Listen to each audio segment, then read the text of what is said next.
Co-President of the Europe of Freedom and Democracy, Nigel Farage. The floor is yours. Well, here we are, on the edge of a financial and social disaster, and in the room today we have the four men who were supposed to be responsible.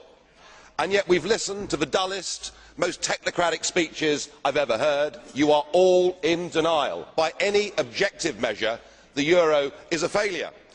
And who is actually responsible? And who's in charge out of you lot? Well, of course, the answer is none of you, because none of you have been elected, none of you actually have any democratic legitimacy for the roles that you currently hold within this crisis. And into this vacuum, albeit reluctantly, has stepped Angela Merkel.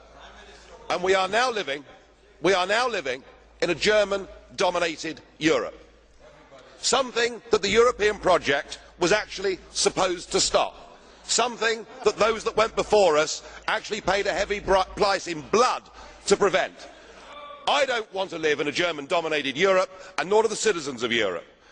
But you guys have played a role, because when Mr Papandreou got up and used the word referendum, or Mr Rehn, you described it as a breach of confidence, and your friends here got together like a pack of hyenas, rounded on Papandreou, had him removed and replaced by a puppet government. What an absolutely disgusting spectacle that was. And not satisfied with that, you decided that Berlusconi had to go. So he was removed and replaced by Mr Monti, a former European Commissioner, a fellow architect of this euro disaster, and a man who wasn't even a member of the Parliament.